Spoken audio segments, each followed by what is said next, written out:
તો સ્વાગત છે। આજે આપણે જોવાના છે કઈ રીતે આપણે બે અલગ અલગ એરેને મર્જ કરીને એક નવો એરે બનાવી શકીએ જેમાં એ બંનેની વેલ્યુ હશે। તો જો અહીં આપણે એક એક્ઝામ્પલ છે જેમાં પહેલો એરે છે 1 2 3 4 5 અને બીજો એરે છે 6 7 8 9 10 11 અને હવે આપણે આ બંનેના મર્જ કરી દેવાના।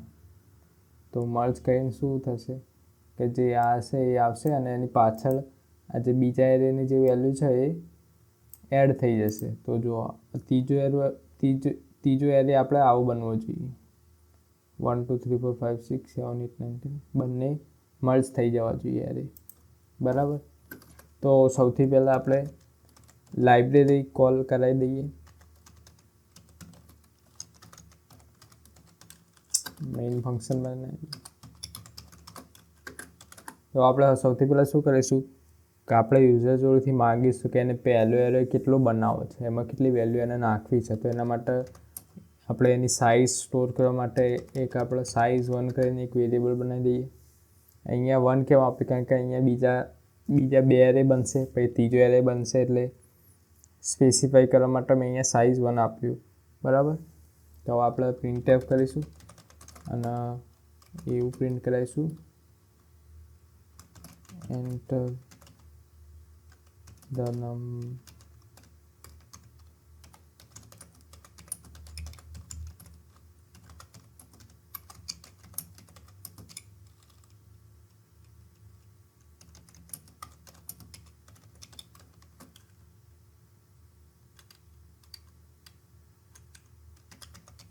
બરાબર। એને ટોટલ કેટલી વેલ્યુ નાખવી એ આપણે પ્રિન્ટ કરીશું અને સ્કેનફ કરીને એ જેટલી ટોટલ વેલ્યુ હશે એ આપણે size1માં સ્ટોર કરાવી દઈશું બરાબર। આપણે એમાં વેલ્યુ યુઝર જોડેથી લઈશું એને જેટલી વેલ્યુ નાખવી હશે એના માટે આપણે એક લૂપ ચલાવીશું। તો આપણે એક વેરિયેબલ બનાવી દઈએ ઇન્ટ i, ફોર લૂપ ચલાવીએ i is equal to 0, i less than size1 i plus plus A printf કરી દઈએ એટલે ખબર પડે enter values in array1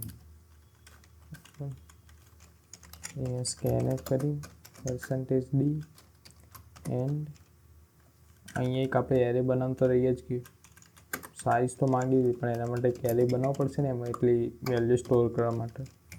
તો અહીંયા આપણે size1ની લેન્થનો આપણે એક એરે બનાવી દીધો છે એમાં એટલી વેલ્યુ સ્ટોર થશે। તો અહીંયા i બરાબર એટલે આપણે વેલ્યુ લઈ લઈશું અને એ આપણે સ્ટોર કરી દઈશું એરેમાં। આપણે અહીંયા err1 આપીએ કારણ કે બીજા આપણે એરે બનવાના તો કન્ફ્યુઝન ના થાય એના માટે બરાબર। હવે આપણે આવું સેમ ના સેમ બીજા એરે માટે કરીશું। બીજા એરેની વેલ્યુ આપણે યુઝર જોડેથી જ લઈશું।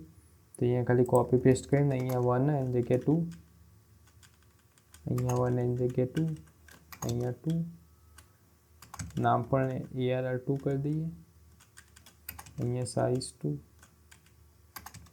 બરાબર થઈ ગયું। હવે આપણે એક ત્રીજો એરે બનાવીશું એના માટે આપણે સૌથી પહેલાં સાઇઝ નક્કી કરવી પડશે। તો એને આપણે નવું વેરિયેબલ બનાવીશું size3 અને એની આપણે નવામાં જઈએ size3 is equal to એની કેટલી સાઇઝ હશે જેટલી આની સાઇઝ હશે અને પ્લસ બીજા એરેની સાઇઝ એટલે size1 પ્લસ size2 થશે।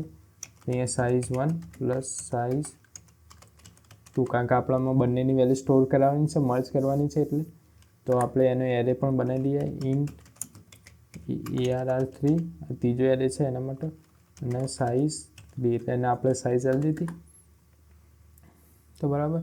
હવે આપણે એક ફોર લૂપ ચલાવીશું અહીંયા ઇન્ટ જે કરી ફોર ના અહીંયા ઇન્ટ જેની કંઈ જરૂર નથી, આપણે પહેલેથી i ડિક્લેર કરેલો જ છે i is equal to 0, i less than size1। અહીંયા પર શું કરીશું સૌથી પહેલાં આપણે પહેલા એરેની વેલ્યુ છે એ આપણે પહેલાં array3માં નાખી દઈશું, પછી આપણે બીજા એરેની વેલ્યુ લેવા માટે આપણે ફરી બીજો લૂપ ચલાવીશું કારણ કે બધું મિક્સ થઈ જશે અને એ બીજાની વેલ્યુ નાખવા માટે આપણે આઈની વેલ્યુ પણ બદલવી પડશે।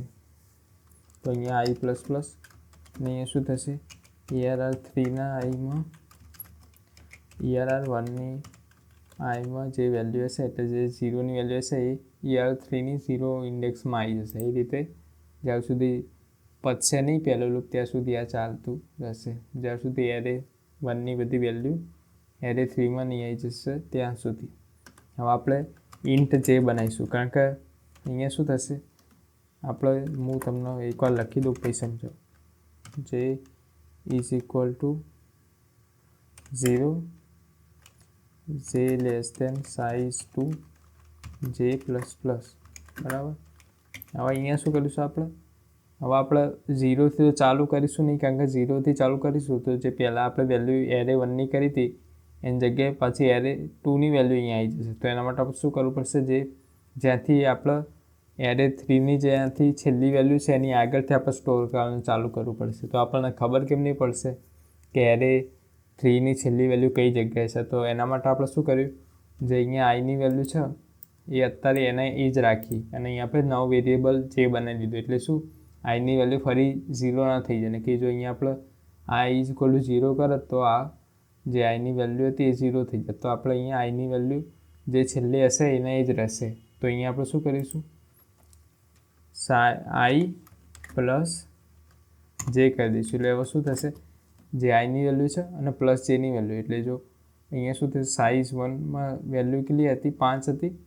તો હવે સાઇઝ અહીંયા આઈની વેલ્યુ 5 હશે તો 5 પ્લસ 0 એટલે ER1માં જે 5ની ઇન્ડેક્સ હશે ત્યાં સ્ટોર થશે.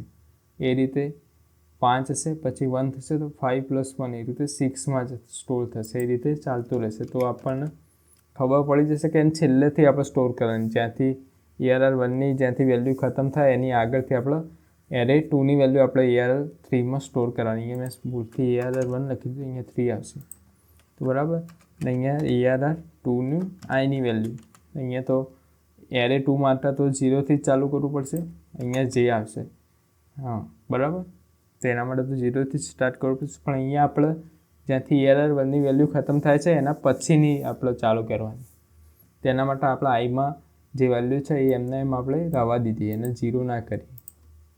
ને કે પછી આપણે શું કરવું પડે, આપણે પાછું અહીંયા જો આપણે એમ પણ કરી શકતા હતા, અહીંયા size1 પ્લસ કરી શકતા હતા, એ રીતે પણ થઈ જત. જો આપણે એ રીતે કરવું તો એ રીતે પણ કરી શકીએ. જો અહીંયા આઈ આપી દઈએ, અહીંયા પણ આઈ આપી દઈએ, અહીંયા પણ આઈ આપી દઈએ. પણ અહીંયા આઈની જગ્યાએ આપણે શું size1 કરી દઈશું. તો શું થશે, જે size1 હશે પ્લસ થઈ જશે. અને આપણને એરેમાં ખબર છે ભલે અહીંયા વેલ્યુ 5 હોય પણ ઇન્ડેક્સ 0થી ચાલુ થશે. તો સાઇઝ 5 કહેવાશે પણ ઇન્ડેક્સ એની 4 સુધી જ જશે. 0 1 2 3 4 5. અહીંયા 0 1 2 3 4 સુધી જ જશે પણ સાઇઝ એની 5 કહેશે, કારણ કે અંદર 5 વેલ્યુ. તો બરાબર, એટલે 5 પ્લસ 0 એટલે આપણો 5ની ઇન્ડેક્સ થશે. એટલે અહીંયા 5 થશે. પછી અહીંયા 6ની ઇન્ડેક્સ કઈ છે, 5 હશે. 0 1 2 3 4 5 એ રીતે. બરાબર, ખબર પડી ગઈ. એ રીતે હવે આમાં સ્ટોર થઈ જશે. પછી આપણે એરે 3 પ્રિન્ટ કરાવી દઈએ. Print array 3. તો અહીંયા ફોર લૂપ ચલાવી દઈએ. I is equal to 0, I less than size3, I plus plus print %d ER3નો I.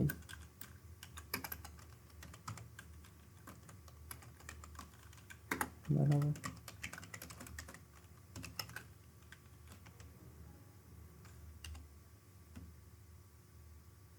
અહીંયા આપણે બે વાર ડિક્લેર કરી દીધી. આપણે પહેલાંથી આઈ ડિક્લેર જ હતું તો આપણે ફરી ડિક્લેર કરી દીધું એના માટે. હા, અને અહીંયા હવે જે નહીં આવે અહીંયા આઈ જ આવશે અને અહીંયા પણ આઈ આવશે. આ તો આપણે પહેલાં કર્યું હતું એની લીધે. બરાબર. હવે આપણે આમાં 5 વેલ્યુ નાખીએ, 1 2 3 4 5. આમાં 6 વેલ્યુ નાખીશું, 6 7 8 9 10 11. જો થઈ ગઈ.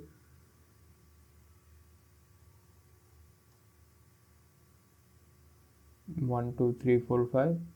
પછી પાછળની જે બીજા એરેની વેલ્યુ હતી 6 7 8 9 10 11 અને પછી એન્ડ થઈ ગયું.